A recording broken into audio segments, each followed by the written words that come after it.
കഥയാണിത്. എന്റെ മുത്തശ്ശിയുടെ കഥയാ. സ്കൂള് പൂട്ടുമ്പോഴാ ഞാനും എന്റെ അമ്മയും മുത്തശ്ശിയുടെ വീട്ടിൽ പോവാറ്.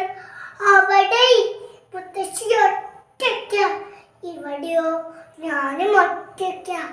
അപ്പത്തെ വീട്ടില് കാർത്തും ശ്രീകുട്ടിയും ഒക്കെ ഉണ്ടിച്ചാലും എന്റെ അമ്മ എങ്ങടും കളിക്കാനേ വരില്ല. മുത്തശ്ശിയുടെ വീട് കൊളവും പഞ്ചാരമാവും അതിൻ്റെ അകത്തുള്ള പേരയ്ക്ക് എന്ത് രസ. ഞാൻ ഇവിടെ എത്തിക്കഴിഞ്ഞ എല്ലാത്തിനും എൻ്റെ മുത്തശ്ശിയും ഉണ്ടാവും. ശങ്കര, ആ പഞ്ചാരമാവിലെ നല്ല ഊഞ്ഞാല് കെട്ടിക്കോളൂ ട്ടോ. ദേവുട്ടി വന്നിട്ടുണ്ടേ. പിന്നെ അടുക്കളയിട്ട് ശാരദയോടാവും. ശാരദേ, കുറച്ചരി വെള്ളത്തിൽ ഇട്ടോളൂ ട്ടോ. വൈകുന്നേരം ദേവുട്ടിക്ക് അപ്പണ്ടാക്കി കൊടുക്കാനാ. പിന്നെ നിങ്ങൾ വിചാരിക്ക പോലൊന്നും അല്ല എന്റെ മുത്തശ്ശി.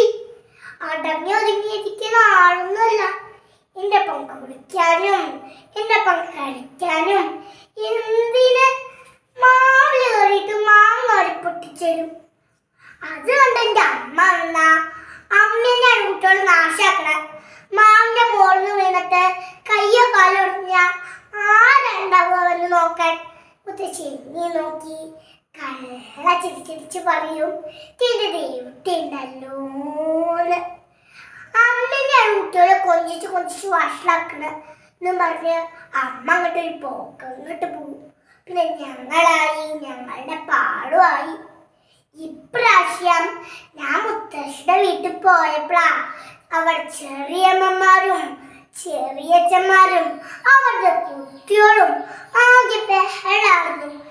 എവിടെ നോക്കിയാലും മടക്കിപ്പിച്ച സംസാരങ്ങളും ചർച്ചകളും. എനിക്കെന്തോ ഈ ഇംഗ്ലീഷും സംസാരിച്ച് നടക്കണ കുട്ടികൾക്ക് കൂട്ടുകൂടാനേ തോന്നില്ല. അതിലേറെ വിഷമായത് എന്റെ മുത്തശ്ശിനെ ഒറ്റയ്ക്ക് കിട്ടില്ല എന്നുള്ളതാ. പിന്നെ സന്ദേശി പറയാ പഞ്ചാരമാവ് വെട്ടാൻ പോവാത്രേ. ഞാൻ ഓടിച്ചെന്ന് മുത്തശ്ശിയുടെ മടിയിൽ കിടന്ന് പറഞ്ഞു, മുത്തശ്ശി പഞ്ചാരമാവ് വെട്ടണ്ട പറയൂ മുത്തശ്ശി. മുത്തശ്ശി എന്റെ തലോട്ട് കൊണ്ട് പറയും, ആരക്കും വേണ്ടത് നമുക്കും വേണ്ടാട്ടോ. അല്ലെങ്കിലും മുത്തശ്ശിയും പോവല്ലേ. മുത്തശ്ശി പോവേ എങ്ങട്, ഞാൻ മുത്തശ്ശി എങ്ങടും വിടില്ല. മിക്കേ ദിവസം മുത്തശ്ശി ഉണ്ട് ഒരു സഞ്ചിട്ട് അമ്മാവിന്റെ കാർ കയറുന്നു. അമ്മ ഓടിച്ചെന്ന് പറയാ, എന്നാലും ഏട്ടാ ഇതൊക്കെ വേണോ, നീ ഒന്നും കൊണ്ട് പേടിക്കണ്ട. അമ്മയ്ക്ക് അവിടെ ഒന്നിനൊരു കുറവും ഉണ്ടാവില്ല. ഫോൺ നോക്കിയേ വായിക്കേ എന്ത് വെച്ചാലാവാലോ. നമുക്ക് എപ്പ പോയി കാണുകയും ചെയ്യാം. ഒന്നും മനസ്സിലായില്ല. ശ്രദ്ധിച്ചു പറയാ, മുത്തശ്ശിയെ വയസ്സായ ആൾക്കാർ താമസിക്കണ അവിടേക്ക് കൊണ്ടാക്കുക അത്രേ. അങ്ങനെയൊക്കെ പറ്റുമോ? അങ്ങനെയൊക്കെ ചെയ്യോ? സ്കൂള് പൂട്ടിയ ഇങ്ങോട്ട് വരിക മാത്രം പിന്നെ ചിന്ത.